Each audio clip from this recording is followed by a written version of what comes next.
pada Pak Khalid Muhammad dan Mbak Nur Hidayati yang sudah menjadi moderator dan pimpinan pada hari ini. Yang pertama, kami ucapkan terima kasih atas undangan dari Ketua Institut Hijau Indonesia atas undangan pada hari ini untuk memberikan tukar pikiran dengan para peserta dari Green Leadership Indonesia. Nah, nanti kami akan menyampaikan sedikit yang sesuai yang diminta. Untuk diskusi lebih teknis lagi, nanti ada staf kami, Mas Irfan, yang memang sehari-hari menggeluti atau membina green economy dan juga low carbon development di Indonesia. Jadi nanti saya akan dibantu. Kalau saya sendiri mungkin detailnya tidak terlalu menguasai. Jadi mohon izin nanti waktu diskusi kita ganda nih, double, Mbak. Ya. Baiklah, Bismillahirrahmanirrahim. Assalamualaikum warahmatullahi wabarakatuh. Yang saya hormati Bapak Khalid Muhammad, Ketua Institut Hijau Indonesia, para peserta Green Leadership Indonesia yang saya banggakan. Assalamualaikum warahmatullahi wabarakatuh. Salam sejahtera, Om Swastiastu, Namo Buddhaya, salam kebajikan. Pertama-tama saya ucapkan terima kasih dan apresiasi setinggi-tingginya kepada Institut Hijau Indonesia atas undangan yang disampaikan pada Bappenas hari ini untuk menjadi pembicara pada kegiatan pendidikan Green Leadership di pagi hari ini. Tadinya Bapak Menteri sendiri yang akan menyampaikan, tapi beliau hari ini di Bali. Kebetulan seminggu ini semua Menteri dan semua eselon 1 dan eselon 2 work from Bali. Jadi sekaligus mengekspor Pulau Bali untuk menjadikan Bali sebagai Green Province, percontohan provinsi hijau di Indonesia. Kebetulan Pak Gubernurnya sangat proaktif dan beliau minta bagaimana bisa menerapkan low carbon development tadi di Provinsi Bali. Dia ingin energinya energi hijau, pertaniannya organik, dan juga sampahnya betul-betul terkelola dengan baik. Nah, kemarin seminggu kami mengekspor betul dengan teman-teman di Bali bagaimana merealisasikan tadi, dan kita membuat roadmap untuk jangka menengah maupun jangka panjangnya bersama seluruh bupati di Provinsi Bali. Jadi kita harapkan nanti dalam waktu dekat bisa melihat Green Bali dengan green tourismnya. Jadi itu sekaligus mungkin nanti kalau dari Institut Hijau Indonesia mau mencari pilot, bisa kita sambungkan dengan teman-teman di Pemprov Bali, Mbak Nur dan Pak Khalid.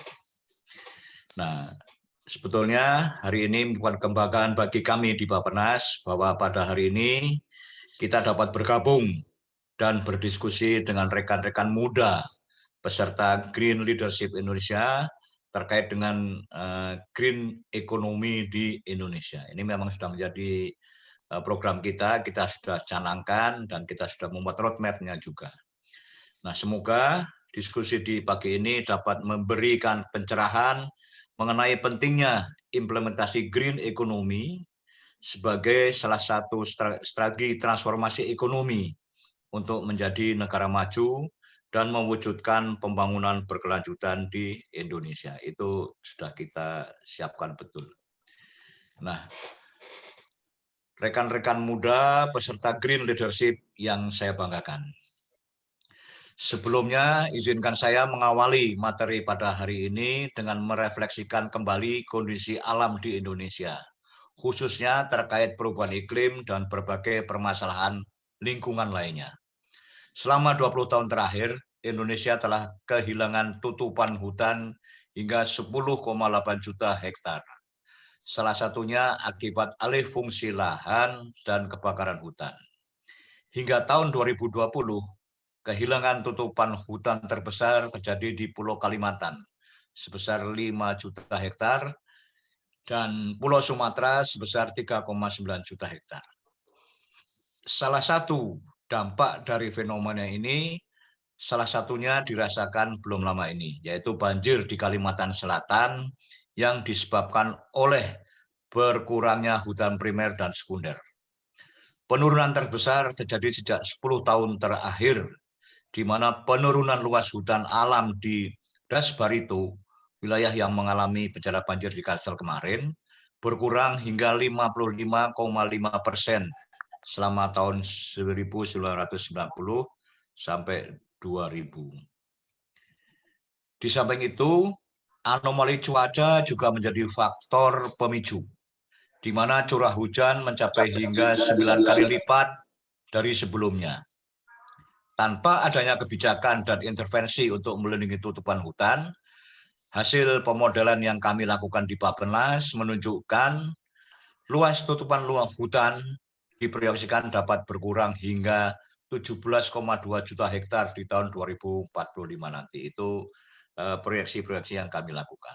Nah, selanjutnya, di sisi lain, dampak perubahan iklim kini semakin nyata kita rasakan. Kenaikan suhu, perubahan pola curah hujan, peningkatan kejadian cuaca ekstrim, tak terkecuali dampaknya pada peningkatan frekuensi dan intensitas bencana hidrometeorologi seperti kekeringan, longsor, banjir, dan abrasi, itu sering terjadi.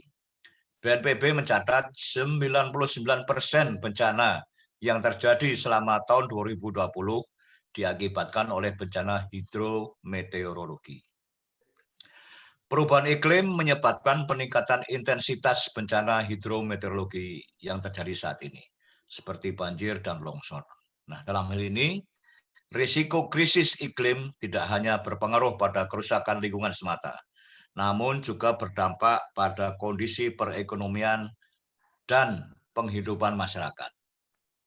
Indonesia mencatat kerugian ekonomi akibat bencana di Indonesia mencapai sekitar 22,8 triliun per tahunnya. Sementara korban jiwa dalam 10 tahun terakhir mencapai 1.183 orang yang tercatat. Selain terkait bencana, Indonesia juga berpotensi mengalami kerugian ekonomi dari dampak perubahan iklim pada sektor prioritas, yaitu kelautan dan pesisir, air, pertanian, dan kesehatan.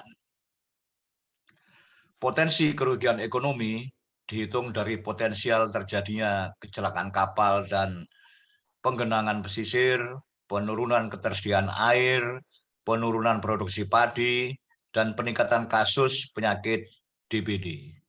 Namun, masih banyak indikator risiko lain yang belum termasuk dalam perhitungan tersebut.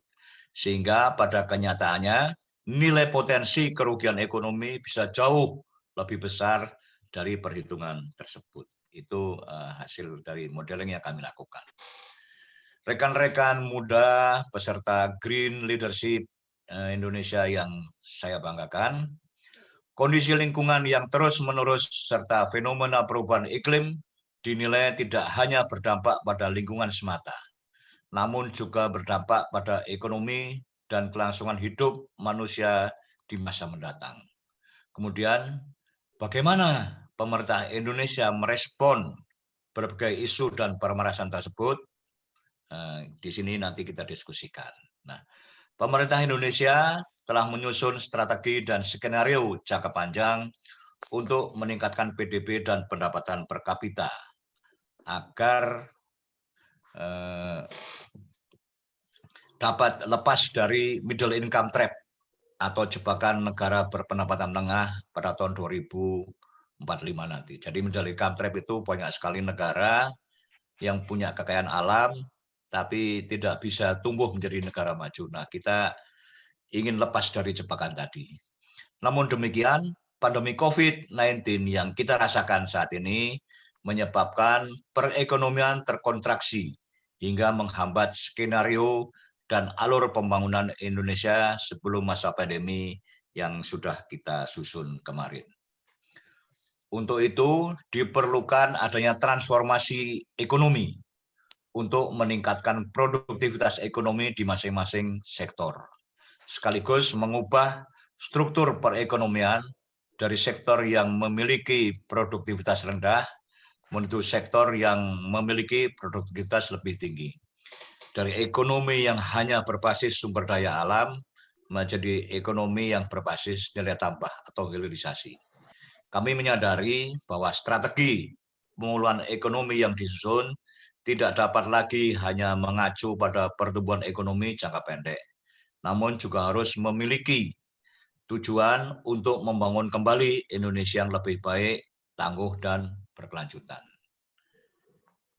Adik-adik peserta Green Leadership yang kami hormati, kami banggakan, dalam hal ini ekonomi hijau atau green economy dinilai menjadi salah satu game changer menuju transformasi ekonomi.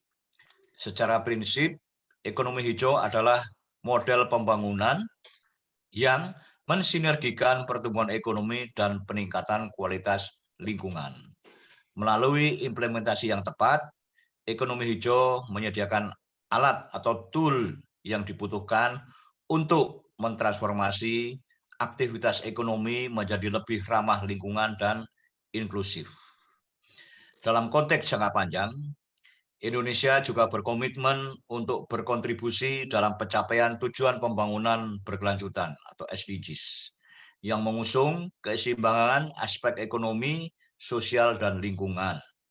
Dalam konteks ini, Indonesia menempatkan pembangunan rendah karbon atau Low Carbon Development Initiative (LCDI) sebagai instrumen utama pilar lingkungan dalam SDGs, khususnya Goal 13, penanganan perubahan iklim. Hal ini kemudian telah diturunkan ke dalam Rencana Pembangunan Jangka Menengah Nasional RPJMN 2020-2024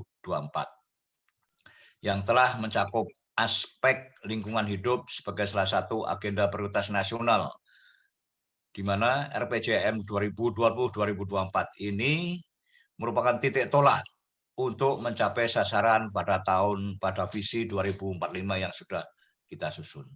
Oleh karena itu, periode tahun 2020-2024 ini menjadi periode yang penting dalam melakukan transformasi ekonomi untuk memberikan landasan kokoh untuk Indonesia maju. Jadi periode sekarang ini akan jadi basis untuk kita melangkah lebih jauh lagi ke depan. Dari 7 prioritas nasional yang diusung dalam RPJMN 2020-2024, untuk pertama kalinya terdapat prioritas nasional di bidang lingkungan hidup yang kami yakini dapat menjadi katalis pertumbuhan ekonomi Indonesia di masa depan. Prioritas nasional 6 yang bertujuan untuk membangun lingkungan hidup, meningkatkan ketahanan bencana, dan perubahan iklim ini menjadi prioritas yang akan didukung oleh berbagai kementerian lembaga. Untuk prioritas nasional 6 terdapat 4 program prioritas utama. Yang pertama adalah peningkatan kualitas lingkungan hidup melalui perbaikan kualitas media air, udara, laut, dan tutupan lahan, sekaligus penanganan bahan pencemar.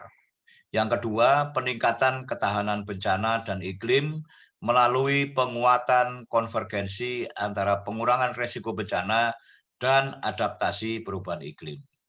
Yang ketiga, pembangunan rendah karbon yang diwujudkan melalui kebijakan penurunan emisi dan intensitas emisi di bidang prioritas, yaitu energi, transportasi, lahan, limbah, industri, dan kelautan. Selanjutnya, pemerintah juga telah mengintegrasikan indikator lingkungan yang direpresentasikan melalui penurunan emisi gas rumah kaca sebagai salah satu sasaran makro pembangunan dalam RPJMN 2020-2024 yang sedang berjalan. Sebelumnya, dalam jangka waktu yang cukup panjang, indikator makro pembangunan hanya terdiri dari indikator sosial dan ekonomi, seperti pertumbuhan ekonomi, tingkat pengangguran, tingkat kemiskinan, Gini rasio, dan indeks pembangunan manusia. Dengan masuknya salah satu indikator lingkungan ke dalam kerangka makroekonomi, maka pemerintah Indonesia berkomitmen untuk terus memantau upaya dan capaian penurunan emisi gas rumah kaca setiap tahunnya, agar dapat menjadi evaluasi dalam penyusunan kebijakan perencanaan ke depan. Jadi untuk pertama kalinya setiap tahun emisi gas rumah kaca itu menjadi indikator yang harus terus-menerus dipantau dan dilaporkan kepada DPR. Ini untuk pertama kalinya. Jadi sekarang emisi gas rumah kaca ini menjadi perhatian banyak pihak. Selanjutnya, pembangunan rendah karbon dan berketahanan iklim dalam RPJMN yang sedang berjalan ini telah memiliki kebijakan, target, dan strategi yang jelas. Pembangunan rendah karbon ditujukan untuk mengurangi trade-off antara program pembangunan ekonomi dengan upaya penurunan emisi gas rumah kaca. Sebagaimana komitmen Indonesia dalam Paris Agreement untuk menurunkan emisi gas rumah kaca sebesar 29% pada tahun 2030. Artinya, kita tidak lagi harus memilih antara pembangunan ekonomi atau pelestarian lingkungan, melainkan keduanya dapat dicapai secara bersamaan melalui pembangunan rendah karbon yang kita rencanakan. Saat ini, kebijakan pembangunan rendah karbon berfokus pada 5 strategi utama, yaitu pengembangan energi berkelanjutan, pemulihan lahan berkelanjutan, pengembangan industri hijau, pengelolaan sampah dan ekonomi sirkular, serta pengelolaan pesisir dan laut. Adapun kebijakan pembangunan berketahanan iklim bertujuan untuk meningkatkan ketahanan sektor-sektor yang rentan terhadap dampak perubahan iklim, sekaligus mengurangi kerugian ekonomi akibat perubahan iklim. Kebijakan pembangunan berketahanan iklim memfokuskan respon dampak perubahan iklim pada 4 sektor prioritas, yaitu sektor kelautan dan pesisir, air, pertanian, dan kesehatan. Rekan-rekan muda peserta Green Leadership Indonesia yang saya banggakan. Selanjutnya, setelah kami sampaikan berbagai penjelasan seputar kebijakan yang sifatnya makro dan nasional, mungkin timbul pertanyaan di benak adik-adik semua mengenai apa yang bisa kita lakukan untuk mendukung seluruh kebijakan tersebut. Terdapat beberapa hal konkret yang bisa kita lakukan bersama, bahkan sebagai individu muda untuk mendukung berbagai kebijakan ekonomi hijau di Indonesia. Jadi Anda ini adalah sebagai aktor sekaligus sebagai beneficiaris dari program ekonomi hijau ini. Kalau dilakukan dengan baik, nanti hasilnya adik-adiklah yang akan menikmatinya. Hal paling pertama yang bisa kita terapkan sebagai individu adalah menerapkan perilaku rendah karbon dalam keseharian. Beberapa contoh dapat terlihat di sini, seperti bepergian menggunakan transportasi umum, menghemat penggunaan listrik, mengurangi penggunaan plastik atau kemasan sekali pakai, menanam pohon halaman rumah, menghemat penggunaan air, mengkonsumsi bahan dan produk lokal, menghabiskan makanan untuk mengurangi food waste, dan memilah dan membuang sampah pada tempatnya. Nah, contoh menghabiskan makanan untuk mengurangi food waste ini sangat penting karena saat ini dalam setahun rata-rata per orang itu membuang sisa makanan sekitar 300 kg per kapita per tahun. Dan ini kehilangan ini sejak dari panen, didistribusinya sampai di meja makannya. Ini juga suatu hal yang patut kita atasi bersama-sama. Nah, adik-adik yang kami hormati,